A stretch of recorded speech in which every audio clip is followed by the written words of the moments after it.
Seismic. But there's always been this other layer, hasn't there? This sort of shadowy thing, whispers about the occult. Exactly. The dark side, Mm. pacts with the devil, all that sensational stuff. Yeah. It's almost as famous as the music itself. It really is. They didn't just top the charts. They became this legend intertwined with the mystical, the forbidden. And these rumors, they haven't faded. They're like part of the Zeppelin thing. Definitely part of the mystique. Yeah. Sometimes kind of unsettling, you know. A band that big, flirting with, well, with that.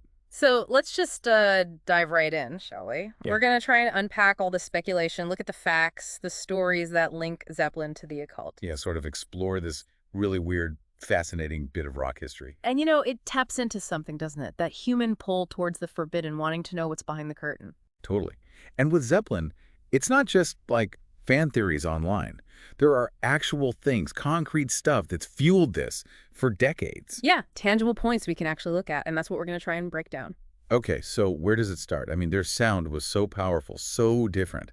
Maybe people just thought it had to be supernatural. Well, yeah, partly that. Remember, rock and roll itself was already being called the devil's music by certain groups back then. Right, the establishment freaking out. Exactly. So when Zeppelin comes along with this raw, almost untamed energy, this sound that just blew everything else away, it was almost, bound to attract those kinds of labels. But it got more specific than just devil music, didn't it? Even early on, there were these rumors about, like, actual deals being made. Oh, yeah. Whispers about selling souls for talent, for that unbelievable success they had almost overnight. You know, the classic Fascination bargain story. And wasn't there that one specific rumor, the one that claimed, like, most of them made a pact, but one member refused? That's the one. Totally unsubstantiated, of course, but persistent. The story goes that the one who refused was supposedly spared the later tragedies. Which is chilling, if you think about the stuff that happened later. Yeah. But, okay, impossible to talk about this without focusing on Jimmy Page, right? Absolutely central. Mm-hmm. Page's fascination wasn't just casual, like picking up a book. It seems like it was a deep, serious study of the occult. And specifically, Aleister Crowley. Yes, a profound admiration for Crowley. It wasn't just, oh, this guy's interesting. It was a real engagement with Crowley's whole philosophy, his magic with a K. Okay, for anyone listening who doesn't know Crowley, bit of a character, wasn't he? Self-proclaimed magus, started his own religion, Thelema. And cultivated this image, right? The wickedest man alive. He definitely courted controversy. Well, what was his whole deal? Thelema. Basically, it boils down to finding and doing your true will. The core idea is do what thou wilt shall be the whole of the law. Which sounds, well, it sounds like anything goes. Yeah, sounds like pure hedonism to some. To his critics, absolutely. But followers would say it's about discovering your true purpose, not just, indulging every whim. Still, very controversial figure. And Page wasn't just reading about him. He was collecting his stuff. Like, seriously collecting. Oh, big time. Amassed a huge collection. Rare first editions of Crowley's books, original manuscripts, apparently one of the biggest collections around. That shows real dedication, not just a passing phase. So this deep dive into Crowley, how did it actually show up in Led Zeppelin? In the music, Page's whole persona? Well, it's probably on different levels. You could argue there's a certain epic, mystical quality in some of their music that reflects it. But then there were the really obvious things, too. Like the back cover of Led Zeppelin IV. Can't get much more obvious than that. Exactly. Do that wilt shall be the whole of the law. Printed right there. For anyone who knew anything about Crowley, that was a massive statement. Bold. Okay, and then there's Boleskine House. This feels like a really big piece of the story. Page buying Crowley's old place on Loch Ness. Yeah, a place with a serious reputation. The most notorious home in the Highlands, they called it. Crowley bought it specifically for his magical workings. And these weren't just like lighting a few candles, were they? Oh. The stories are pretty wild. Oh, the legends are intense. Crowley supposedly performed some heavy-duty rituals there. Black magic stuff, tales of rituals going wrong, things getting out of control. Like what kind of stories? Well, there are claims about entities being summoned that he couldn't banish, causing disruption. A housemaid supposedly fled in terror. A workman allegedly went mad. Jeez. And there's that really grim story about a local butcher who apparently died strangely after Crowley supposedly wrote demon names on his bill. Whether it's true or just local folklore, who knows, but it adds to the darkness surrounding the place. And Page knew all this history when he bought it. Presumably, yes. He was deep into Crowley. He would have known the significance of Boleskine. But then, even he got spooked by it. Didn't he talk about bad vibes and seeing ghosts? Yeah, he later claimed he felt strange energies there, mentioned hearing the ghost of Simon Fraser, a historical figure linked to the land. He eventually stopped going there regularly. And he let a friend stay there who also reported weird stuff. Right, a friend named Malcolm Dent looked after it. He reported doors slamming shut on their own, carpets rolling themselves up. Classic haunted house activity, basically. Yeah, and it's like something out of a horror movie. It really is. And then, adding another layer to the whole thing, the house was severely damaged by fire in 2015. It just kind of feeds the whole legend, doesn't it? Wow. Okay, let's circle back to Led Zeppelin the first. That album feels central to this whole occult connection, not just the Crowley quote. Definitely. The whole package was mysterious. First off, no title on the cover, no band name even. That was deliberate, right? A fight with the record company. Yeah, they wanted artistic control. So they put out this basically anonymous sleeve. It immediately created this aura of mystery, made you want to know what was inside. And inside, the symbols, the 4 symbols for each band member. Chosen by each of them, supposedly from standard occult sources like Rudolf Koch's Book of Signs. It was like they were creating their own secret alphabet, their own magical signatures. Okay, let's break them down. Robert Plant's The Feather in a Circle. What's the deal there? Plant linked it to Ma'at, the Egyptian goddess of truth and justice, you know, the whole weighing of the heart against the feather in the afterlife. Oh, right. So truth, balance. Exactly. He also connected it to the lost continent of Mu, apparently, representing laying down the truth. Very symbolic. Okay, John Bonham. The 3 interlocking circles. His son, Jason Bonham, said he thought it represented man, wife, and child, the family unit. Oh, that's kind of nice. It is. But the symbol itself, the 3 linked circles, it appears in lots of places. It can represent trinities like the Holy Trinity, or sometimes linked to the Hierophant card in tarot, maybe Isis, Osiris, Horus. Lots of potential meanings there. Don Paul Jones. His looks like a Celtic knot, almost. The circle with the 3 intersecting loops. That's a triquetra, yeah. It's ancient. Found in Germanic art, Celtic stuff. It often symbolizes interconnectedness, eternal cycles. And Christians later used it for the Trinity too, right? They did. And in modern Wicca, it often represents the triple goddess, maiden, mother, crone. So again, layers of meaning. And then Jimmy Page's symbol, the famous Zoso. That one's different. Totally different. It wasn't in Koch's book like the others. It seems to be Page's unique creation, or at least drawn from much more obscure sources. Like what kind of sources? Well, researchers have pointed to symbols that look really similar in old grimoires, you know, magic textbooks. Books like A Trip of Vocabulaire Infernal from the 1840s, or Dumas' book on grimoires. Wow, actual magic books. Yeah, and in those contexts, similar symbols are sometimes linked to the planet Saturn, which is Page's astrological ruling planet, and maybe even connected to something called Le Dragon Rouge, or the Red Dragon. Which fits perfectly with his famous dragon stage suit. Exactly. It all seems to tie together. Whether he designed it himself or adapted it, it feels intensely personal and deliberately occult. And they even had a symbol for Sandy Denny on Battle of Evermore. Right, the guest vocalist.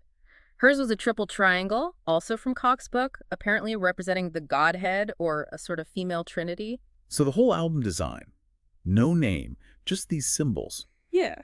It really does feel like more than just artwork. It definitely presents the album as something to be deciphered, like a kind of modern mystery school text. It invites you to look deeper. And then inside, the picture of the hermit. Yeah, based on the Rider-Waite Tarot Deck's Hermit, that card is all about introspection, wisdom, seeking hidden knowledge, guidance. And Page even dressed up as the hermit in their concert film. The song remains the same. He did. Climbing the mountain with the lantern, it reinforces that connection, that image of him as this sort of mystical guide or seeker. Man, the layers on that album are just incredible. Every detail seems thought out. It really seems that way, a very deliberate construction of meaning and symbolism.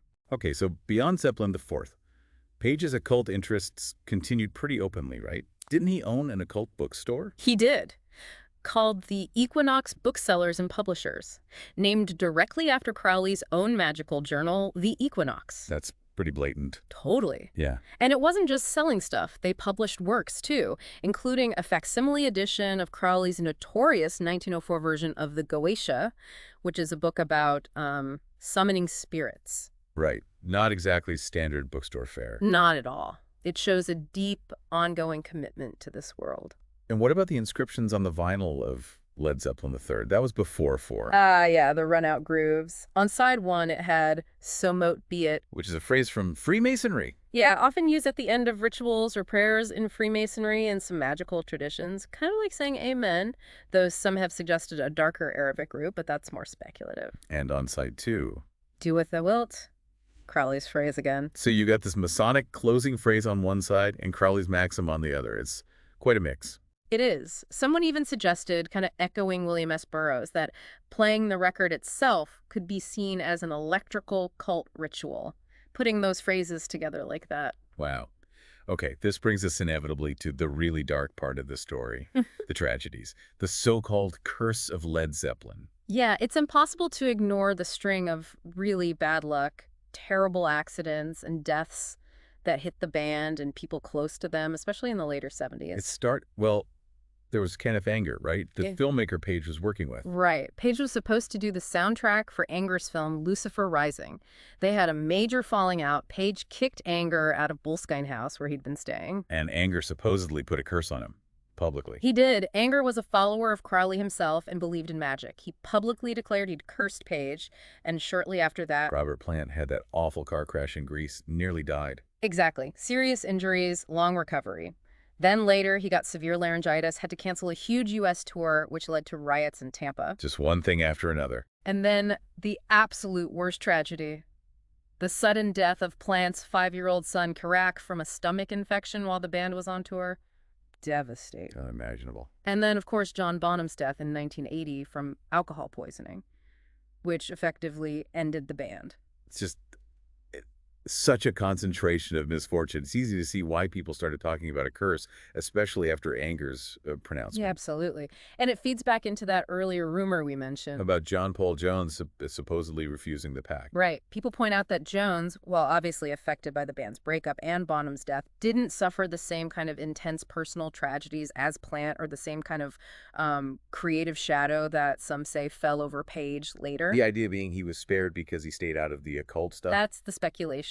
Again, impossible to prove, but it fits the narrative for those who believe in the curse. Even Page, he survived it all, but some argue his later musical output never quite reached the heights of Zeppelin, another supposed effect of the curse. It's part of the lore, though, creative peaks are hard to maintain for anyone over decades. But yeah, it gets woven into the curse narrative. Okay, but we have to be balanced here. There are counter-arguments, right? Page himself pushed back against the devil worship accusations. He did. He explicitly said, "I do not worship the devil." But he immediately followed it with, "But magic does intrigue me. Magic of all kinds." So he denied Satanism, but fully admitted the fascination with magic itself. And you could argue that lots of artists in the 60s and 70s were exploring occult themes simply for artistic inspiration, right? Pushing boundaries. Definitely. It was part of the counterculture, exploring alternative spiritualities, Eastern religions, mysticism, the occult. It was in the air. Maybe for Zeppelin, it was more about artistic expression than actual demonic pacts. And the whole Stairway to Heaven backward masking thing, the band always denied that, didn't they? Vehemently. Plant especially thought it was ridiculous. He basically said he had better things to do than sneak backward messages onto records.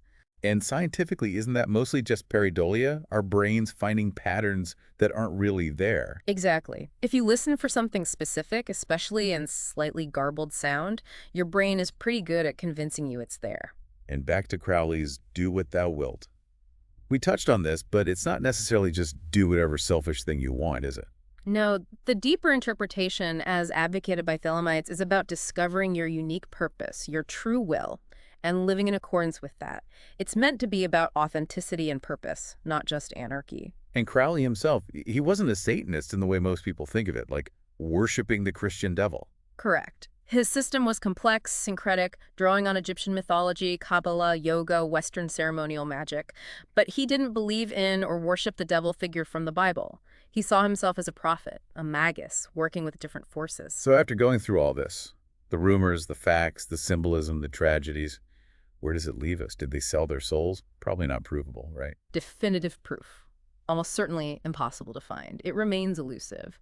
What we do have is Jimmy Page's very real, very deep interest in Crowley and the occult. We have Bullskine House, that incredibly symbolic purchase. We have the deliberate, powerful occult symbolism woven into their most famous album. And we have that undeniable, tragic sequence of events that plagued them, the curse narrative. Exactly. So the connection is definitely there, but the nature of that connection, that's where the mystery persists. It's still debated, still interpreted. It really makes you think, doesn't it? Was it all just incredible talent, hard work, maybe combined with this intense fascination for the mystical, the darker side of things, rock and roll, excess, blurring Or lines? was there something else, some other force, invited or accidental, that played a role in their incredible rise and their subsequent troubles?